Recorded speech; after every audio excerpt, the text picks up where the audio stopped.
Hello everyone. हमारा आज का जो टॉपिक है वो है पोस्ट मॉडर्न एजेस, यानी कि मौर्योत्तर काल। हिंदी में से बोलेंगे मौर्योत्तर काल। मौर्य साम्राज्य के बारे में हम ऑलरेडी पढ़ चुके हैं, मौर्योत्तर काल। और मौर्य साम्राज्य के बारे में जब हमने पढ़ा था तो हमने देखा था कि मौर्य साम्राज्य एक विशाल साम्राज्य था जो कि पूरे भारतीय उपमहाद्वीप में फैला था।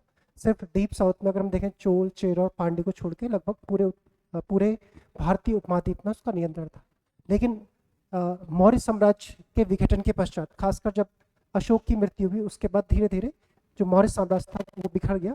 और जो मौर्योत्तर काल है जिसको हम पोस्ट मॉडर्न एजेस बोले, उसमें जो भारत है उसमें अलग अलग जो क्षेत्र है उसमें अलग अलग जो राजवंश है उनका नियंत्रण है या उनका शासन। अगर हम भारत के नॉर्थ वेस्ट क्षेत्र को देखें, उत्तर पश्चिम में देखें, तो वहाँ पे विदेशी आक्रमणकारी भारत पे आते हैं और वो भारत पे शासन करने लगते हैं, जिसमें इंडो ग्रीक्स, उसके बाद शक, फिर पार्थियंस जिनको पहला बोलते हैं हिंदी में, उसके अलावा कुशानास, ये सब आएंगे।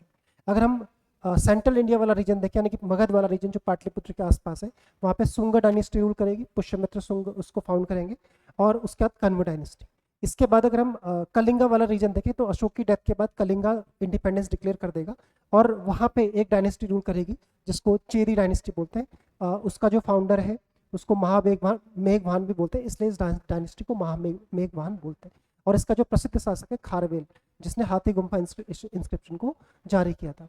इसके अलावा हम डेक्कन साइड में देखें तो वहाँ पे एक फेमस डायनेस्टी आएगी, ऐसा माना जाता है कि जिसने लगभग 400 साल रूल किया, सातवाहना डायनेस्टी, जिनको आंध्र भी बोला जाता है, आंध्र सातवाहना भी बोला जाता है। और उनके बाद इक्ष्वाकु, यानी कि उस रीजन में, यानी कि आंध्र वाले रीजन में इक्ष्वाकु भी शासन करेंगे। डीप साउथ में तो हम देखें तो चोल, चेर, पांड्य, इनकी ऑलरेडी हमने संगम पीरियड में हिस्ट्री पढ़ चुके हैं। तो इस लेक्चर को मैं क्या करूंगा कि 4 पार्ट्स में डिवाइड करूंगा। ये ऑलरेडी हम पढ़ चुके हैं संगम काल में, इसका लेक्चर आप प्लेलिस्ट में जाके देख लीजिएगा। आज हम जो डिस्कस करेंगे वो ये वाला पार्ट, यानी कि सेंट्रल इंडिया और ईस्टर्न इंडिया, यानी कि हम 3 डायनेस्टी के बारे में डिस्कस करेंगे। शुंगों के बारे में, शुंग वंश के बारे में, उसके अलावा कण्व वंश के बारे में, और ये चेदी वंश के बारे में। इन तीनों के बारे में डिस्कस करेंगे। उसके बाद जो नेक्स्ट लेक्चर होगा हम उसमें हम जो नॉर्थ वेस्ट फ्रंटियर है इंडिया का, जिसमें फॉरनर्स आके भारत पे रूल करते हैं, यानी कि नॉर्थ वेस्ट पे रूल करते हैं, तो उनके बारे में हम पढ़ेंगे। उसके अगले लेक्चर में हम डेक्कन के बारे में पढ़ेंगे। और एक जो लेक्चर हम पढ़ेंगे पूरा जो पोस्ट मॉडर्न एजेस है, यानी कि मौर्योत्तर काल का महत्व क्या है, उसमें क्या क्या चेंजेस हुए, ये सब हम देखेंगे। तो ये वाला जो टाइम था, अगर हम देखें, खासकर ये रिवाइवल ऑफ ब्राह्मणिज्म था, क्योंकि इससे पहले अगर हम मॉडर्न पीरियड में देखेंगे तो वहाँ पे जो डोमिनेट करता था वो आपका बुद्धिज्म डोमिनेट करता था। लेकिन अगर आप देखेंगे तो यहाँ पे ब्राह्मणिज्म डोमिनेट कर रहा है, चाहे आपके शुंग हो, कण्व हो, उसके अलावा शातवाहन हो, इक्ष्वाकु हो, ये सारे के सारे जो ब्राह्मणिज्म को प्रमोट करेंगे। इसके अलावा चोल, चेर, पांड्य भी ऑलरेडी ब्राह्मणिज्म को प्रमोट करेंगे। तो इसलिए हम देखते हैं इस पीरियड में धीरे धीरे टेम्पल बिल्डिंग की भी जो बेसिक फाउंडेशन थी वो स्टार्ट हो जाएगी। हालांकि जो सोसाइटी है वो भारत की फिर भी वो रिलीजियस टॉलरेंट थी। कुछ केसेस आपको देखने के लिए मिलेंगे जहाँ पे थोड़ा सा वायलेंस होता है, बट अदरवाइज सब लोग मिलजुल के ही रहते थे। हालांकि राज के लिए लोग लड़ते रहते थे, वो हम यहाँ पे भी देखेंगे। तो आइए स्टार्ट करते हैं। सबसे पहले हम शुंग डायनेस्टी से इस लेक्चर को स्टार्ट करते हैं। अब देखिए शुंग वंश के बारे में मैं आपको बताऊं कि जो शुंग वंश के फाउंडर हैं उनका नाम पुष्यमित्र शुंग है। और शुंग फैमिली के बारे में अगर हम बात करें तो ये भारद्वाज गोत्र से बिलोंग करते थे। जैसे अगर हिंदुज्म में देखो गोत्र सिस्टम होता है, किसी ऋषि से हमें जोड़ा जाता है, तो इनका जो गोत्र था वो भारद्वाज गोत्र था। ये उज्जैन के रहने वाले थे और ऐसा माना जाता है कि ये मौर्य के ही सामंत थे। और पुष्यमित्र शुंग के बारे में कहते हैं कि ये कमांडर इन चीफ थे, यानी कि सेनापति थे किसके, लास्ट मौर्यन रूलर बृहद्रथ। और जब एक इंस्पेक्शन के दौरान इन्होंने क्या करा, पब्लिकली जो आपके जो बृहद्रथ थे उनको मारा और फिर सत्ता अपने कंट्रोल में राजा बने और विदिशा को अपनी राजधानी बनाया। पाटलिपुत्र की जगह विदिशा को इन्होंने अपनी राजधानी बनाया। तो अशोक की डेथ के बाद अगर हम देखें तो धीरे धीरे जो मौर्य साम्राज्य था वो काफी कमजोर हो गया था, डिक्लाइन हो गया था। अशोक के बाद दशरथ राजा बने, उसके बाद संप्रति राजा बने, उसके बाद सालिसुख बने, फिर देववर्मन, सतधामन, सतधनवान, और लास्ट में आपके बृहद्रथ। तो कई बार लास्ट मौर्यन रूलर के बारे में अक्सर पूछा जाता है, तो बृहद्रथ, इसी बृहद्रथ को मार के यहाँ पे मैं लिख देता हूँ। तो ये सब लेटर मौर्यास हैं। जैसे मैंने बताया दशरथ ने शासन किया था, दशरथ के बाद संपत्ति ने शासन किया था, ये कई बार सीक्वेंस पूछ लिया जाता है, खासकर पीसीएस में। फिर सालीशुक ने शासन किया था, सालीशुक ने शासन किया। उसके बाद देववर्मन ने किया। ये छोटे छोटे रीजन में करते थे। और फिर सातवाहन धानवन ने शासन किया। और लास्ट में जो मैंने बताया बृहद्रथ, इसी को मार के कौन शासक बना था? पुष्यमित्र शुंग शासक बना। इसने विदिशा को अपनी राजधानी बनाया और ये इसका कमांडर इन चीफ था। तो जैसे मैंने बताया कि भारद्वाज गोत्र के थे, उज्जैन से बिलोंग करते थे। और इस एक फैक्ट ध्यान रखना हमेशा कि जैसे मगध से अगर हम देखें तो हालांकि हमने मगध एम्पायर, मौर्यन एम्पायर, ऐसे पोस्ट मॉडर्न एजेस में उसको डिवाइड किया, बट मगध क्योंकि सेंटर था, अगर मगध को केंद्र बना के हम देखें कि भारत में कितने लोगों ने, कितने वंशों ने शासन किया, तो जब मगध था, मगध यानी कि जिसका सेंटर पाटलिपुत्र है, तो यहाँ पे जो पहली डायनेस्टी रूल करती है, इसके बारे में हमने पढ़ा था, हर्यक डायनेस्टी, हर्यक वंश। उसके बाद आपने पढ़ा था नाग वंश, नाग डायनेस्टी रूल करती है। इसके बाद तीसरी जो डायनेस्टी आती है वो नंद वंश, नंद वंश। इसके बाद चौथी जो डायनेस्टी आएगी वो आएगी आपकी मौर्य डायनेस्टी, मौर्य वंश जिसको हम बोलेंगे, मौर्य डायनेस्टी, अगर डायनेस्टी की बात करें। पांचवें में फिर अभी अब हम देखेंगे सुंग आएंगे, सुंग डायनेस्टी। इसके बाद छठे नंबर पे आप देखोगे कण्व डायनेस्टी आएगी, कण्व वंश।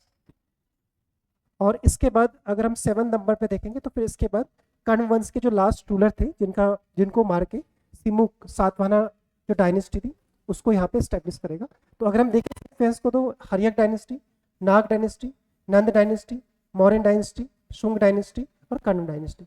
लेकिन शुंग और कण्व की बात करें तो शुंग जो डायनेस्टी थी वो पहली ब्राह्मण डायनेस्टी थी, क्योंकि इसमें अगर आप देखोगे पीछे तो कोई जैनिज्म को फॉलो कर रहा है, कोई बुद्धिज्म को फॉलो कर रहा है। अक्सर अधिकतर जो लोग थे वो बुद्धिज्म को फॉलो करते थे।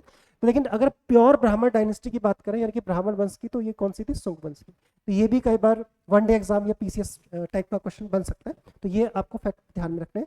तो भारद्वाज गोत्र से बिलोंग करता था कौन? पुष्यमित्र शुंग। उज्जैन से बिलोंग करते थे ये लोग, और पहली ब्राह्मण डायनेस्टी थी जिसने मगध को सेंटर बना के रूल किया। क्योंकि इसके बाद अगर आप देखोगे तो हर्षवर्धन आता है और वो फिर धीरे धीरे कन्नौज को सेंटर बना देता है। तो फिर जो मगध का यानी कि पाटलिपुत्र का जो डिक्लाइनिंग फेज स्टार्ट हो जाता है और फिर कन्नौज का इमरजेंस होता है। और प्री मेडिवल पीरियड में भी अगर आप देखोगे कन्नौज ही इंडिया के लिए फेमस रीजन था।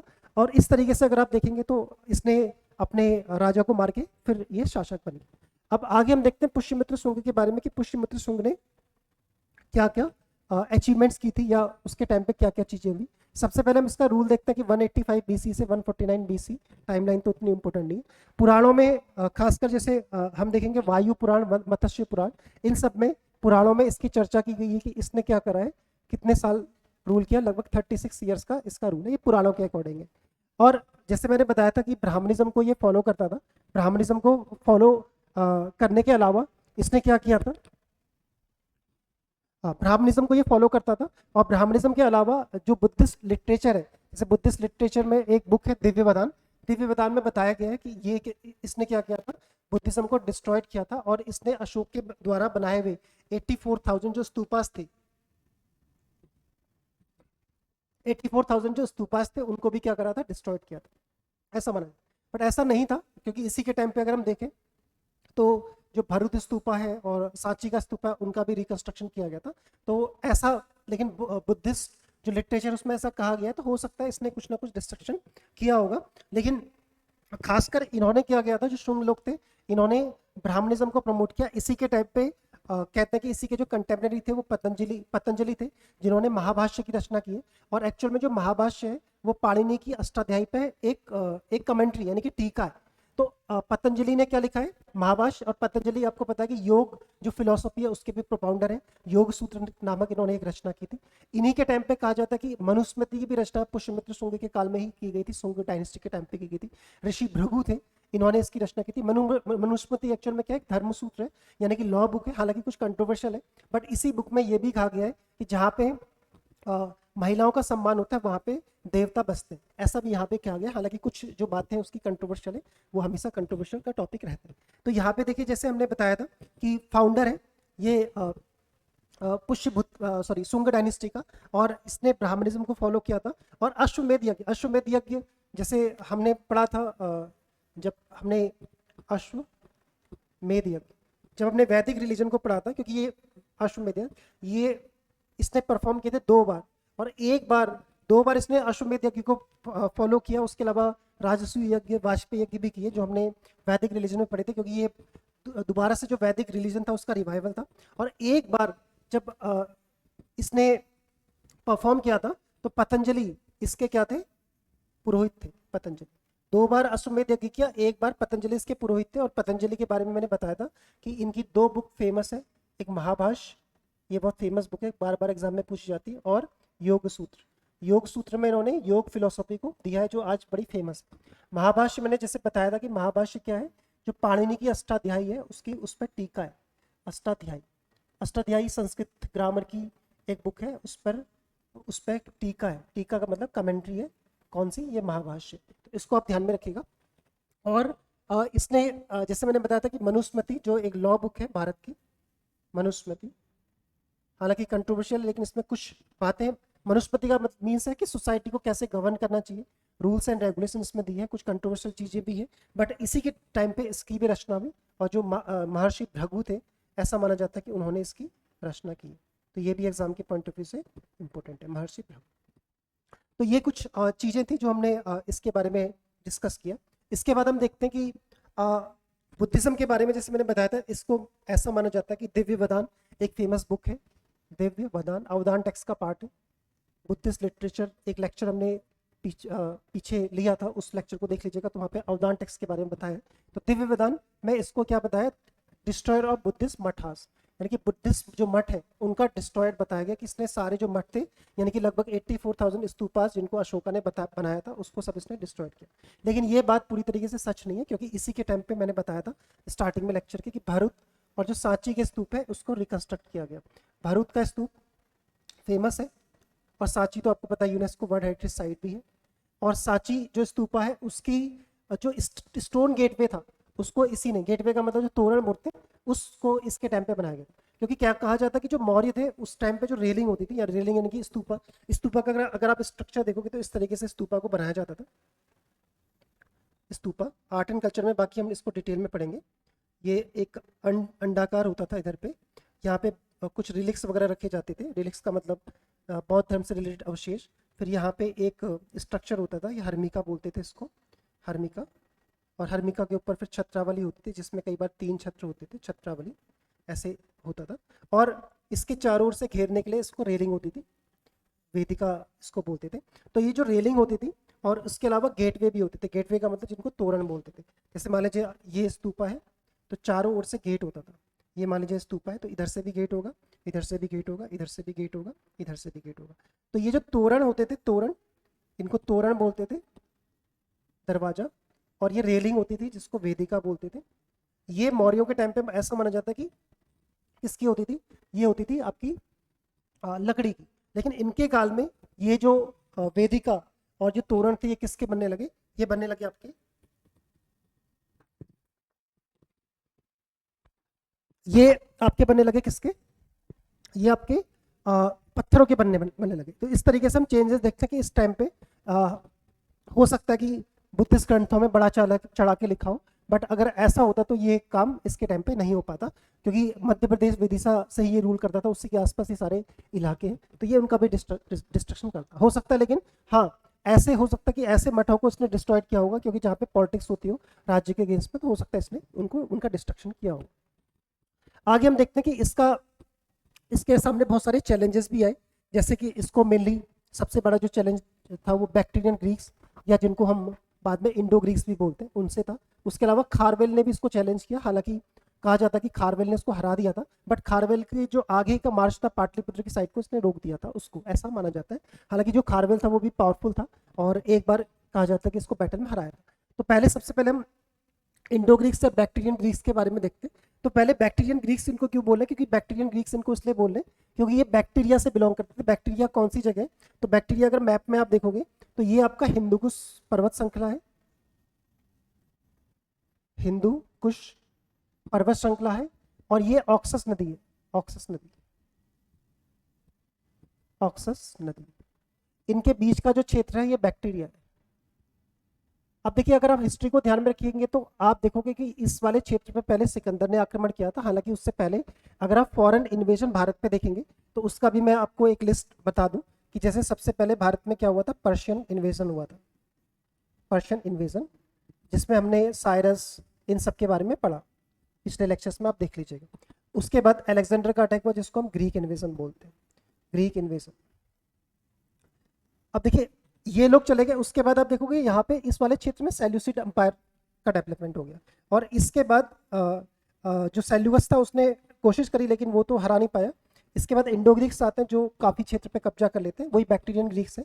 इनको इंडो ग्रीक्स इसलिए बोला जा रहा है क्योंकि ये भारत में रहे फिर घुल मिल गए, यहाँ भी इन्होंने अपने शादी विवाह सब कुछ यहाँ के कल्चर को अपना लिया, तो इनको इंडो ग्रीक्स बोला गया। एक्चुअल में ये वही उसी जो ग्रीक सिकंदर के साथ आए हुए लोग सेल्यूसिड एम्पायर का पार्ट है, यानी कि सेल्यूकस के वंशज है इंडो ग्रीक्स। इंडो ग्रीक्स के बाद आप देखोगे तो शक आएंगे, शक के बाद अगर आप देखोगे तो फिर पार्थियंस आएंगे, पल्लव जिनको बोलते हैं पार्थियंस। उसके बाद आप देखोगे तो कुशानास आएंगे, कुशानास ये अटैक करेंगे। इसके बाद आप देखोगे तो हुनास आएंगे, हुनास। और उसके बाद फिर भारत में लेटर फेज में फिर आप देखोगे तो फिर मुस्लिम अटैक स्टार्ट हो जाते हैं। तो एनिशियंट इंडिया में ये सीरीज है, यानी कि फारसी आक्रमण, दूसरा ग्रीक सिकंदर का आक्रमण, तीसरा हिंद यूनानी, चौथा अगर आप देखेंगे शक, फिर पार्थियंस, पांचवा, छठा और सातवां। इस तरीके से कई बार ऐसे जो सीक्वेंस है वो भी एग्जाम के लिए इंपॉर्टेंट है, तो इसको आप ध्यान में रखिएगा। तो जैसे मैंने बताया बैक्टीरियन ग्रीक्स है जिनको बाद में इंडो ग्रीक्स बोला, उन्होंने धीरे धीरे इस क्षेत्र पे हमला करना स्टार्ट किया, क्योंकि जब मौर्यन डायनेस्टी का डिक्लाइन हो गया उसके बाद ये वाला जो क्षेत्र था फ्रैगमेंटेड हो गया, और उन्होंने अपने क्षेत्र को दोबारा से पुनर्जीवित करने की कोशिश करी। और लेकिन इन्होंने यहाँ पे जीतने के बाद, इस वाले क्षेत्र को जीतने के बाद तक्षशिला को अपनी कैपिटल बना लिया। तक्षशिला फेमस है, तक्षशिला को अपनी कैपिटल बनाया, राजधानी बनाया, और यहाँ से फिर इन्होंने इस हिस्से तक भी अटैक करना स्टार्ट किया। इन्होंने पाटलिपुत्र पर भी अटैक किया, लेकिन कहा जाता है कि जो पुष्यमित्र और उसका जो बेटा था अग्निमित्र, उसने क्या करा, इन दो यहाँ के जो राजा थे उनको हराया। यहाँ पे एक राजा था जिसको डेमेट्रियस बोलते हैं, डेमेट्रियस, डेमेट्रियस फर्स्ट भी बोलते हैं उसको। और इसके बाद जो फेमस किंग था उसका नाम था मिनांडर। मिनांडर को हिंदी में मतलब यहाँ पे मिलिंद भी बोले जाते हैं। और मिनांडर अभी हम आगे पढ़ेंगे जब इनके बारे में, तो मिनांडर को मिलिंद पानो के लिए भी जाना जाता है। एक बुक है जिसमें हम मिलिंद और नागसेन के बीच में क्वेश्चन आंसर है, वो फेमस बुक है जो कई बार यूपीएससी में पूछा जाता है। तो मैंने जैसे बताया कि इस क्षेत्र पे इन लोगों ने डेमेट्रियस वगैरह ने कब्जा करा, और फिर इन्होंने पाटलिपुत्र साइड में आक्रमण करने की कोशिश करी, लेकिन जो पुष्यमित्र सुंग था उसने अपने बेटे, खासकर अग्निमित्र काफी पावरफुल था, अग्निमित्र ने लीड किया कैंपेन को और इनको क्या कर दिया, हरा दिया, और इनको पीछे दोबारा से धकेल दिया। तो इस तरीके से हम देखेंगे कि जो बैक्टीरियन ग्रीक्स थे उसको इन्होंने क्या रखा, पीछे ही रखा, और इनको आगे यानी कि इस साइड में पाटलिपुत्र साइड में या इंडो गंगेटिक प्लेन्स पे बढ़ने से इसने रोका। खासकर इसका जो बेटा था उसका बहुत बड़ा कंट्रीब्यूशन था। तो खैर इसके टाइम पे इसने क्या करा, इन जो बैक्टीरियन ग्रीक्स थे इनको आसानी से डिफेंड किया, यानी कि पाटलिपुत्र को डिफेंड किया और इनको वहां पे रखा, लेकिन ये लोग लंबे टाइम तक वहां पे रूल करते रहे। आगे हम देखेंगे कि पुष्यमित्र सुंग और खारवेल, जैसे मैंने बताया था कि खारवेल ने भी अटैक किया इंडो गंगेटिक वैली पे, ऐसा माना जाता है। हाथी गुम्फा इंस्क्रिप्शन, अभी हम खारवेल के बारे में पढ़ेंगे। हाथी गुम्फा इंस्क्रिप्शन फेमस है एनिशियंट इंडिया में, जो कि उदयगिरी हिल्स में। उससे पता चलता है कि जो खारवेल था वो चेदी डायनेस्टी से बिलोंग करता था और जैनिज्म का फॉलोवर था। इसने उस क्षेत्र में जैनिज्म को काफ़ी फैलाया और इसने पाटलिपुत्र पे आक्रमण भी किया था, परंतु इसने कहा जाता है कि हरा भी दिया था पुष्यमित्र सुंग को, लेकिन ये वहां पे कंट्रोल नहीं कर पाया, उसने दोबारा से रिकवर कर लिया। इसका मतलब इसका जो नॉर्दर्न मार्च था उसको किसने कंट्रोल किया, पुष्यमित्र सुंग ने कंट्रोल किया था। इसके बाद एक था यज्ञसेन, यज्ञसेन यानी कि विदर्भ का शासक था। यज्ञसेन ने भी बड़े क्षेत्र पे कब्जा किया था। तो इसने क्या किया, क्योंकि उस वाला जो रीजन था उसकी इंपॉर्टेंस थी, खासकर जो गुजरात वाला जो रीजन है, क्योंकि वो ट्रेड एंड कॉमर्स के लिए बहुत इंपॉर्टेंट था उस काल में, क्योंकि बहुत इंपॉर्टेंट था ट्रेड एंड कॉमर्स। तो इसने वहां पे अटैक किया, खासकर इसके अपना तो खुद नहीं गया था, इसका बेटा गया था अग्निमित्र, और अग्निमित्र ने यज्ञसेन को पराजित किया और उस क्षेत्र पे उसने नियंत्रण स्थापित किया।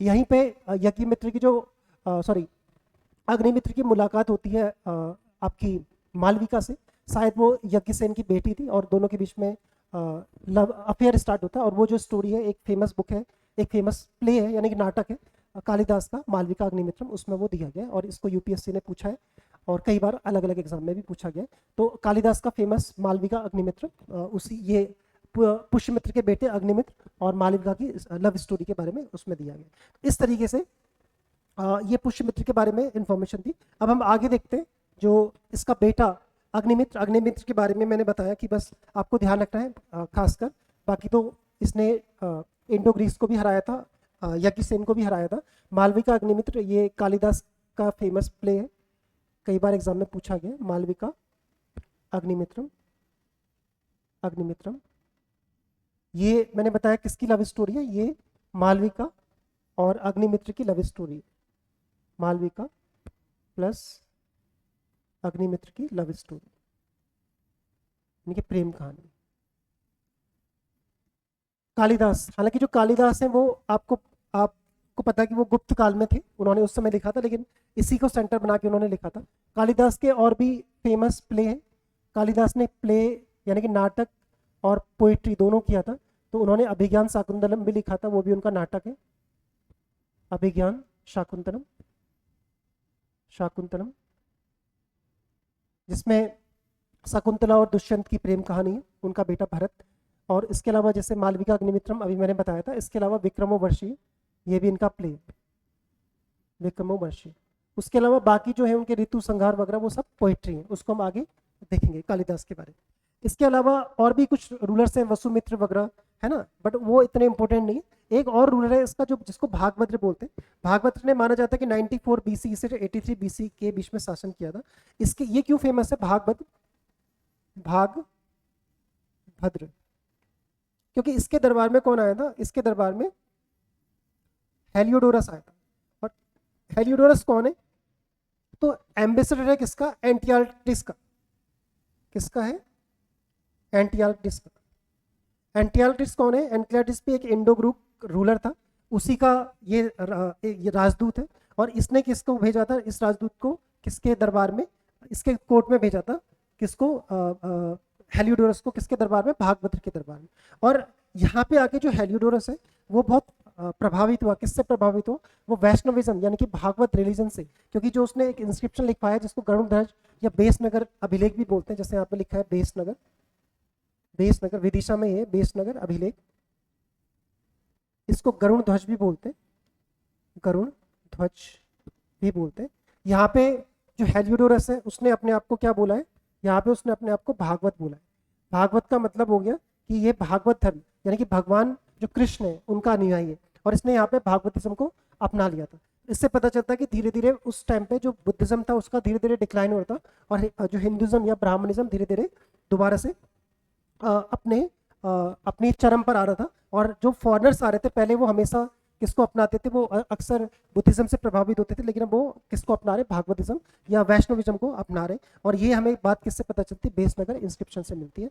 तो यानी कि अगर आपसे पूछा जाए एग्जाम में कि जो भागवत रिलीजन है या वैष्णविज्म का पहला अभिलेखी साक्ष्य कौन सा है, तो बेसनगर इंस्क्रिप्शन है, जिसको हम क्या बोलते हैं, गरुड़ ध्वज भी बोलते हैं। और यहाँ पे गरुड़ ध्वज इसलिए इसको बोलते हैं क्योंकि इस यहाँ पे एक पिलर है, उस पिलर के ऊपर किसकी मूर्ति बनी है, गरुड़ की मूर्ति बनी हुई है। और गरुड़ आपको पता है किसका वाहन है, वो भगवान विष्णु का वाहन है, गरुड़ उसको बोलते हैं। इस तरीके से हमें पता चलता है हेलियोडोरस के बारे में। तो ध्यान रखिएगा, बहुत इंपॉर्टेंट है, कई बार एग्जाम में पूछा जाता है कि हेलियोडोरस किसके कोर्ट में आया था, भागवत की कोर्ट में। किसका एम्बेसडर था, राजदूत था, एंटियाल्टिस का था, जो कि एक इंडो ग्रीक रूलर है। और इसने क्या किया, ये विदिशा बेसनगर में इसने एक पिलर इंस्क्रिप्शन लिखवाया, किसकी मेमोरी में, भगवान विष्णु या भगवान कृष्ण की मेमोरी में। और अपने आप को उसने क्या बोला, भागवत बोला कि ये भागवत धर्म का अनुयायी है। और इसने क्या करा था, वहां पे भागवत धर्म को अपना लिया था। इस वंश का जो अंतिम शासक है उसका नाम कौन है, देवभूति। देवभूति ने माना जाता है कि 83 BC से 73 BC तक शासन किया। और इसको वासुदेव कर्ण ने मारा। वासुदेव कर्ण इसका ही मंत्री था। जैसा कहते हैं ना कि जैसा आप करोगे वैसा ही आपको मिलेगा। तो जैसे जिस तरीके से पुष्यमित्र शुंग ने अपने रूलर को मार के शासक बना, उसी तरीके से उसके वंश का भी एंड हुआ। और इसके जो लास्ट रूलर था यानी कि शुंग डायनेस्टी के लास्ट रूलर देवभूति को उसी के मंत्री वासुदेव ने मारा, और फिर इस वंश की को समाप्त किया और कर्ण वंश की स्थापना करी। कर्ण वंश भी वही ब्राह्मणिज्म का ही फॉलोवर था। इन्होंने भी जो ब्राह्मणिज्म था उसको काफ़ी प्रमोट किया। चाहे वो शुंग के कॉइन्स हो या इनके कॉइन्स हो, उनसे हमें जानकारी मिलती है कि इन्होंने सबसे ज़्यादा जो प्रमोशन किया था वो ब्राह्मणिज्म को ही प्रमोट किया। अब देखिए, ये तो हमने इनकी थोड़ा सा पॉलिटिकल हिस्ट्री के बारे में पढ़ा। अब देखिए सोर्सेज से बहुत ज़्यादा क्वेश्चन आते हैं कि भाई हमने जो भी अभी शुंगों के बारे में पढ़ा या शुंगों के बारे में जो भी हमें जानकारी मिलती है वो कहाँ से मिलती है। तो यहाँ पे जो शुंगों के बारे में जानकारी के बहुत सारे सोर्स हैं। जैसे खासकर मैंने स्टार्टिंग में बताए थे 2 पुराणों के नाम जिनसे हमें बहुत सारी इन्फॉर्मेशन मिलती है। एक तो वायु पुराण है, जहाँ से हमें ये भी जानकारी मिलती है कि पुष्यमित्र शुंग ने 36 साल में शासन किया था। एक फेमस पुराण है मत्स्य पुराण, जो सबसे पुराना पुराण माना जाता है, यहाँ से भी हमें शुंगों के बारे में जानकारी मिलती है। मनुस्मृति अभी हमने पढ़ा था, जिसको लिखा गया था इसी के टाइम पे, तो मनुस्मृति से भी हमें शुंगों के बारे में जानकारी मिलती है। गार्गी संहिता इंपॉर्टेंट बुक है, इससे भी हमें शुंगों के बारे में जानकारी मिलती है। ये नाम आगे भी बार बार आएंगे, मैं एक लेक्चर सेपरेट लूंगा एंशिएंट लिटरेचर पे, तो वहाँ भी आएंगे। महाभाष्य अभी हमने पढ़ा था, पतंजलि का महाभाष्य, वहाँ से भी हमें इंफॉर्मेशन मिलती है। और मैंने महाभाष्य के बारे में बार बार बताया है, इसको आप ध्यान में रखिएगा। एक्चुअल में जो महाभाष्य है वो अष्टाध्यायी एक फेमस ग्रामर बुक है, जिसको किसने लिखा है? पाणिनि ने। तो पाणिनि द्वारा रचित है ये, पाणिनि द्वारा रचित। और जो महाभाष्य है वो इसी पे टीका है, यानी कि इसी पे कमेंट्री की गई है। इसके अलावा बौद्धिस्ट लिटरेचर, जैसे जातक टेल्स या जातक कहानियां जिनको बोलते हैं, जो बौद्ध धर्म भगवान बुद्ध के पूर्व जन्मों से रिलेटेड कहानियां हैं, उनसे भी हमें जानकारी मिलती है शुंग वंश की। दिव्य वरदान मैंने बताया था पीछे, जिसमें पुष्यमित्र शुंग को बुद्धिज्म का डिस्ट्रॉयर बताया गया वो। उसके अलावा महावस्तु, ये भी एक बुद्धिस्ट बुक है, महावस्तु। मिलिंद पानो, जिसका जिक्र मैंने किया था, मिनांडर से रिलेटेड, मिलिंद पानो, ये भी फेमस बुक है, जिसमें शुंगों के बारे में जानकारी मिलती है। मिलिंद पानो मैंने बताया था कि ये नागसेन और जो मिनांडर है उसके बीच का कन्वर्सेशन है अबाउट बुद्धिज्म। मालविका अग्निमित्र अभी मैंने बताया था, कालिदास ने लिखा, फेमस बुक है, जिसमें अग्निमित्र और मालविका की लव स्टोरी है, उससे जानकारी मिलती है। इसके अलावा अश्वघोष, हालांकि अश्वघोष कनिष्क के दरबार में एक फेमस स्कॉलर थे, उन्होंने 2 बुक लिखी है। एक का नाम है सौंदरानंद। एक्चुअल में जो सौंदरानंद है ये जो नंद है, नंद का मतलब जो उनके कजन है, भगवान बुद्ध के कजन है, उसकी बायोग्राफी, उसमें उसके बुद्धिज्म के एक्सेप्टेंस को दिखाया गया। इसके अलावा एक फेमस बुक है बुद्ध चरित, जो भगवान बुद्ध की बायोग्राफी है, वो भी बुद्ध चरित। तो बुद्ध चरित में भी शुंगों के बारे में थोड़ी बहुत जानकारी मिलती है। और बुद्ध चरित के बारे में ध्यान रखना, अश्वघोष ने इसको लिखा है। अश्वघोष एक बहुत बड़े विद्वान थे, और कालिदास से पहले इनको सबसे बड़ा विद्वान माना जाता है संस्कृत का। और अश्वघोष ने ये बुक लिखी थी। और बुद्ध चरित ये बुद्धिस्ट की बायोग्राफी, भगवान बुद्ध की बायोग्राफी है, और ये पहली बुक है बुद्धिज्म में जो संस्कृत में लिखी गई। अगर आपसे पूछा जाएगा कि जो बुद्धिज्म है उसकी पहली बुक जो संस्कृत में लिखी गई है वो कौन सी है, तो वो आपकी बुद्ध चरित है। और उसको किसने लिखा? अश्वघोष। अश्वघोष एक महान विद्वान थे, जिनको हम आगे डिस्कस करेंगे। इस तरीके से ये कुछ सोर्सेस थे, लिटरेरी सोर्सेस। इसके अलावा अयोध्या इंस्क्रिप्शन है, ये अयोध्या इंस्क्रिप्शन ऑफ धनदेव का अयोध्या इंस्क्रिप्शन है। इससे हमें जानकारी मिलती है कि पुष्यमित्र शुंग जो था, पुष्यमित्र शुंग के बारे में जानकारी मिलती है। पुष्यमित्र शुंग के बारे में जानकारी मिलती है कि इसने 2 अश्वमेध यज्ञ भी कराए थे, 2 अश्वमेध सैक्रिफाइस, यानी कि 2 अश्वमेध यज्ञ इसने कराए थे। इससे हमें जानकारी मिलती है। अयोध्या इंस्क्रिप्शन बहुत इंपॉर्टेंट है। बेसनगर इंस्क्रिप्शन के बारे में अभी हमने पढ़ा था, गरुड़ ध्वज। और गरुड़ ध्वज में आपको पता है किसके बारे में आपको जानकारी मिलती है? ये आपका किसने करा था? हेलियोडोरस ने। अभी पीछे हमने पढ़ा हेलियोडोरस, बहुत इंपॉर्टेंट है एग्जाम के पॉइंट ऑफ व्यू से।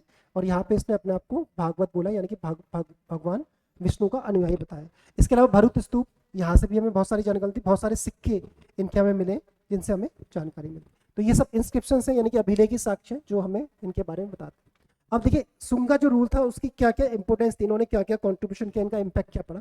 तो जैसे अगर हम देखें तो ब्राह्मणिज्म या वैदिक रिलीजन, वैदिक, क्योंकि इन्होंने दोबारा से जो वैदिक परंपराएं थी, यज्ञ परंपरा यानी वैदिक धर्म को इन्होंने पुनर्जीवित किया और वो फैला। रिवाइवल कास्ट सिस्टम, यहाँ पे भी दोबारा से कास्ट सिस्टम या वर्ण व्यवस्था, उसका दोबारा से रिवाइवल हुआ, क्योंकि जो बाकी रिलीजन थे, चाहे वो बुद्धिज्म था, जैनिज्म था, वो इक्वालिटी की बात करता था। इनके टाइम पे संस्कृत का भी बहुत ज़्यादा डेवलपमेंट हुआ, और कोड लैंग्वेज भी संस्कृत थी। और जो बुद्धिज्म थी उसकी अधिकतर बुकें भी संस्कृत में लिखी गई। जैसे अभी हमने बुद्ध चरित्रम की बात की, जो कि किस में लिखी गई थी? संस्कृत में लिखी गई थी। यानी कि जो बुद्धिज्म, जो कि एक्चुअली पाली भाषा में जो अपना लिटरेचर देते थे या प्राकृत में देते थे, उन्होंने भी इस भाषा को अपना लिया। इसके अलावा इस समय क्या था, जो आर्ट एंड आर्किटेक्चर में भी काफ़ी चेंज हुआ। जैसे अगर आप देखेंगे कि मौर्यों के टाइम पे, खासकर अशोक के टाइम पे, उसके पिलर्स वगैरह में देखोगे तो उसमें जानवरों के कैपिटल वगैरह बनते थे, यानी कि शेर, हाथी, इस टाइप से, है ना, बुल वगैरह। लेकिन इनके टाइम पे क्या हुआ, ह्यूमन फिगर बनने लगे। यक्ष यक्षिणी जो अर्ध देवता थे वो आपको दिखेंगे, है ना। ह्यूमन फिगर की ज़्यादा इसमें इंपोर्टेंस हो गई, यानी कि देवी देवताओं की फिगर, ये सब यहाँ पे बनने लगे। इसको हम आर्ट एंड आर्किटेक्चर में सेपरेटली बहुत डिटेल में पढ़ने वाले।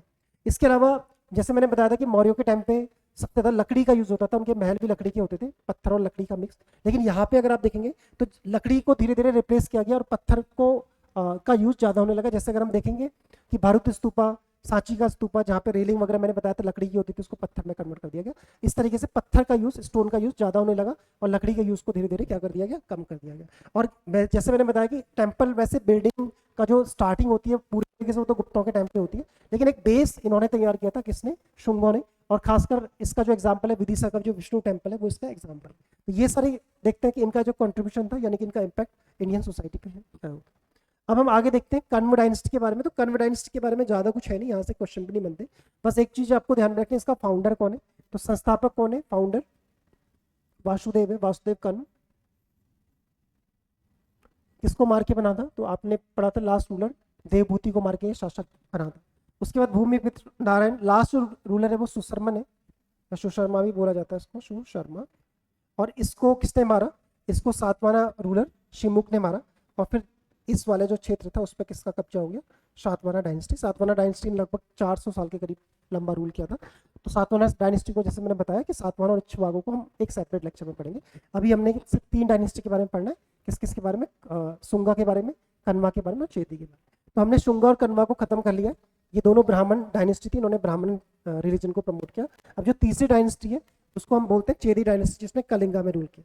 लेक्चर के स्टार्टिंग में मैंने बताया था कि जब अशोक की डेथ हुई थी उसके बाद कलिंगा दोबारा से इंडिपेंडेंट हो गया और वहाँ पे महावेगवान, या फिर इसका को एक नाम और भी बोलते हैं, अभिचंद्र भी बोलते हैं, अभिचंद्र या महावेगवान, इसको संस्थापक माना जाता है इसका, अभिचंद्र या महामेघवाहन। इसलिए इसको मेघवाहन, महामेघवाहन डायनेस्टी भी बोला जाता है। इनकी जो राजधानी थी वो पूरी थी, 1st सेंचुरी के आसपास इन्होंने रूल किया था। इसमें जो सबसे फेमस रूलर है उसका नाम है खारवेल।